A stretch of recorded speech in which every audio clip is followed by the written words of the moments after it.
Hi everyone, and welcome to our massive book launch event, or MABLE. My name's Dan, I'm the CEO of Fantastic Books Publishing, and MABLE is our annual book launch event. Do go and check out the schedule. The link for it is here, or it's depending on what you're watching it on, it's somewhere around here. And do click the YouTube notification bell as well, and that'll let you know about everything that's coming up throughout the event. You don't want to miss anything, it's going to be awesome. So firstly, who to thank? Well, there's loads of people. It's a huge endeavour. There are dozens and dozens of people, both behind the scenes and in front of the cameras as well, who have been brave enough to put their time and effort into this. So I'm extremely grateful to you all. Thank you very much. I have to thank James Vigor. He's our video editor in chief. He's made everything look absolutely fantastic. I love what you've done, James, and I'm super excited to show you guys what he's done. So yeah, I hope you enjoy the content, and I hope you enjoy the look and the quality of the content, for which you can thank James Vigor. So thanks, James.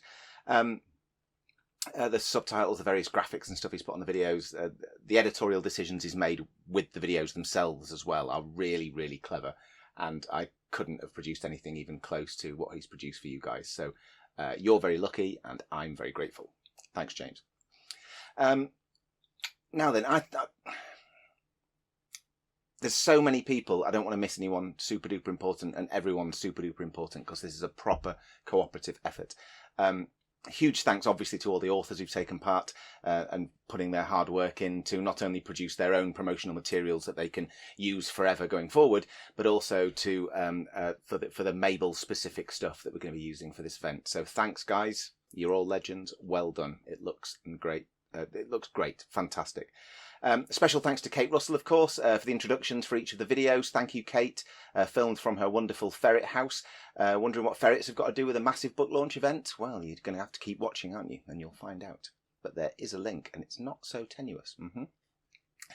Now, you'll meet the ferrets in a moment, and while one of our authors, Mark P Henderson, has been providing us with some wonderful nuggets about ferrets in literature as well, so look forward to that. So what are we showcasing? Well, we're launching several new books covering a wide range, with something for everyone: science fiction, historical fiction, a coming-of-age novel set in the 90s, a collection of folk tales from the Peak District, a children's picture book, and no fewer than 3 short story anthologies, one of which comprises the winners and shortlist from our flash fiction competition. The winners have yet to be announced, and I'll be doing that on launch day, even though the book exists already. Pretty cool. We're also going to be spotlighting a number of genres, including fantasy, science fiction, crime, psychological thrillers, parody and satire, books of the game, eco-thrillers, and more. Plus, we have some entertaining mini spotlights on specific books as well. At the start of each of the launch videos, I'll tell you my reasons for accepting the books for this year's list. This will come with some cautionary tales, including how one of the books almost missed the boat. That's going to be a publisher's view, so hopefully a slightly different and, with luck, slightly interesting intro to each of the book promo stuff, and also my reasons for accepting the book. So keep an eye on that, and it might help you put your pictures together for the future. You can win one of our books, one of all of the books in our free competition. It's totally free. There's no entry fees or any of this nonsense. This year we're giving you the chance to win a copy of each of the books that will be featured during the event. Check out the schedule, follow the links, and find details in the description under each video. It's all free to enter. You just need to share the videos on social media with the appropriate hashtags. We've got people looking out for those hashtags, so don't forget to put the hashtags in and make sure they're spelled properly. But if you go ahead and share the stuff around, which of course we want, because this is a very young event and we want it to grow and grow and grow over the years, so please help us spread the word and get yourself a chance to win some free books while you're at it. And we're talking about real books too, actual paper books. Fantastic. Here's a taster for the books on offer, followed by a romp through ferrets in literature.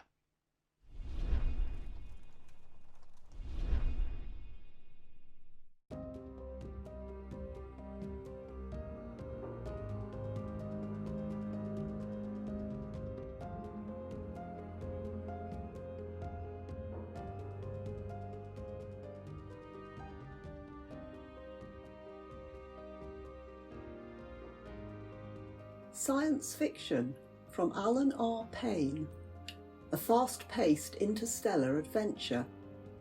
Join the crew of the Kalevala as they embark on a journey through space and time. A coming-of-age novel from Penny Francis. explore the explosive relationship between Gethin, his mother, and the father he never meets until he is 18. A flash fiction anthology from Fantastic Books, a unique cross-genre collection that supports the charities Special Effect and Stack Up. Peak District Folk Tales from Mark P Henderson, a treasure trove of traditional folk tales that are both tragic and humorous, fantastical and historical. Crime fiction from Penny Grubb. Set in the 1990s, a group of 11-year-olds stumble towards a terrible secret from the past, while the adults around them remain oblivious. A short story anthology from Sue Knight. Ranging from horror to humour, a collection that explores human nature with a sharp eye, including the novella Till They Dropped. A children's picture book from Mella May. The easy rhymes and enchanting illustrations follow Tatty Cat's quest to find the source of a delightful aroma. Historical fiction from Andrea Emblin. A captivating journey back in time that will transport you to Cornwall in the 1930s and thence to war-torn London and on to the post-war Cotswolds. A short story anthology from Barbara Lorna Hudson. Quirky short stories and flash fiction to take you on a thrilling adventure filled with unforgettable characters, eerie moments and heartwarming tales.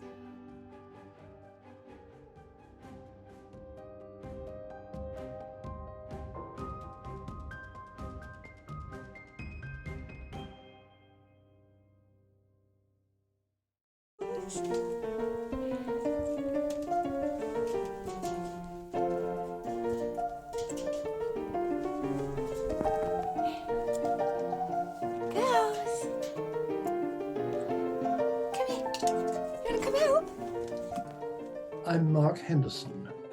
Now, let me state at the outset that I've never been personally acquainted with a ferret. I'm more or less ignorant of ferrets in the real world, and I'm sure I'm not alone. However, the ferret in literature is another matter. By talking about ferrets as they appear in the writings we know, we can perhaps build up pictures of how ferrets are perceived by authors, and then contrast those images with accounts of real ferrets, as understood by breeders and other experts. I'm familiar with only 3 literary works involving ferrets, and I'll talk a little about them. I know there are others, mostly children's stories, but I'll have to hand discussion of those over to people who've read them. My 3 examples portray ferrets in very different ways. In Saki's Sredni Vashtar, the ferret, or strictly speaking a polecat ferret, whatever that might be, is a latent menace that in the end becomes lethal.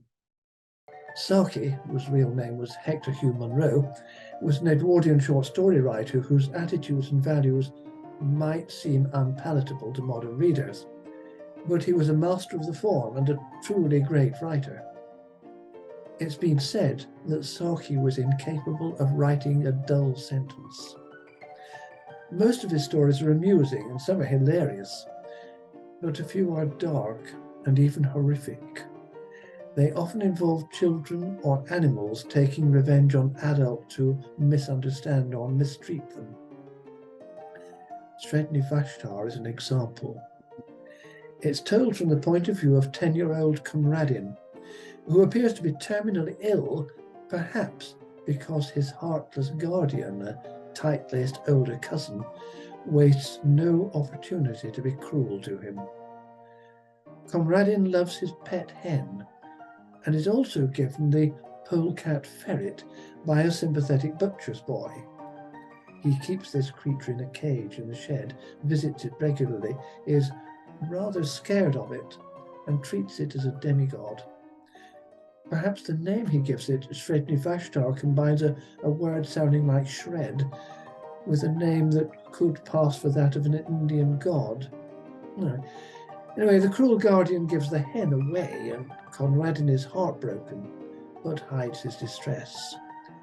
Then she wonders why the boy is visiting the shred so frequently, so she goes to it and find out whatever is giving Conradin pleasure, and to get rid of it. Minutes pass.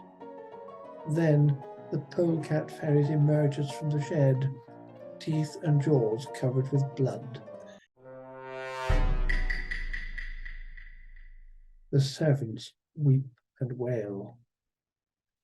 Conradin butters himself another slice of toast. In this story, the ferret is frightening and ultimately lethal. Now, of course, a real ferret could hardly kill an adult woman, and nor could a polecat, but by making Shredni Vashtar a polecat ferret, Saki allows us to suspend unbelief. The resulting story is both horrific and satisfying. The ferret in Ruth Ozeki's then-inspired novel, The Book of Form and Emptiness, is very different. Inquiring, but mostly passive, this ferret is the treasured pet of the protagonist's only real friend, a strange but highly intelligent girl who calls herself the Aleph. Benny, the protagonist, initially mistakes it for a rat. The Aleph quickly corrects him. "It's not an it," she said, "it's a they. They're a ferret, a non-binary, gender-fluid ferret. So don't let them hear you call them a rat. They hate that." I'm led to believe that Taz is a common name for ferrets, but in this case, Taz is short for Temporary Autonomous Zone. Ozeki's sly humour manifests itself in many ways in this book, but here she's poking gentle fun at the readiness with which people these days deem themselves and others to be non-binary. But Taz is a likeable figure in the story, and when they dies, either by eating rat poison or eating a poisoned rat, the reader is genuinely sorry, and the ensuing sky burial of Taz is a rather touching scene. Back in the 1960s, the team who later became Monty Python's Flying Circus became familiar to radio audience through I'm Sorry I Read That Again, and then to television audiences through At Last the 1948 show. They made ferrets a standing joke, objects of fun and derision. And later they were to do much the same with gibbons. Perhaps the high point or low point of the team's ferret mockery was the absurd Ferret Song by Graham Chapman and John Cleese, which began with the verse, I'll read it, I won't dare try to sing it. "I've got a ferret sticking up my nose. He's got a ferret sticking up his nose. How it got there I can't tell, but now it's there it hurts like hell. And what is more, it radically affects my sense of smell." His sense of smell. There are 5 more verses, each more surreal than its predecessor. Well, what about the other literary works involving ferrets? A Goodreads search for ferret literature returned 44 titles, several of which are guidebooks for keeping ferrets, and several others have nothing to do with ferrets at all. However, some are works of fiction. As I said at the outset of this recording, I haven't read them, but they apparently include a series of 5 short novels collectively entitled The Ferret Chronicles by Richard Bach. In these, the anthropomorphic ferrets are detectives who solve crimes. There are other works too, such as Tracy White's children's story, No Fair Ferret, in which the protagonist, a ferret called Cecil, is a kleptomaniac. Has anyone out there read these stories? Can they comment on them? Can they rebut my assessments of Shredni Vashtar, The Book of Form and Emptiness, and The Ferret Song? I'd be interested to hear from them.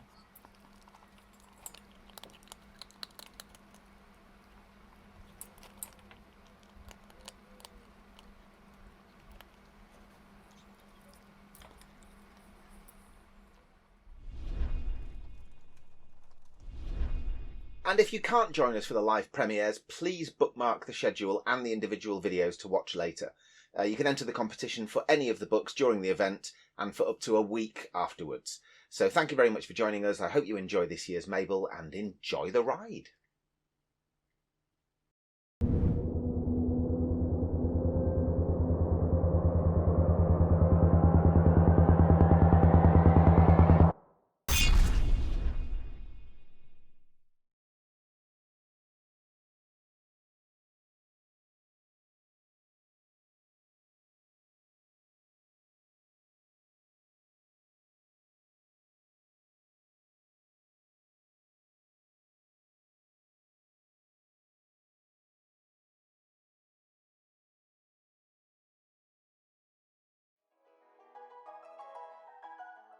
Then the polecat ferret emerges from the shed, teeth and jaws covered with blood.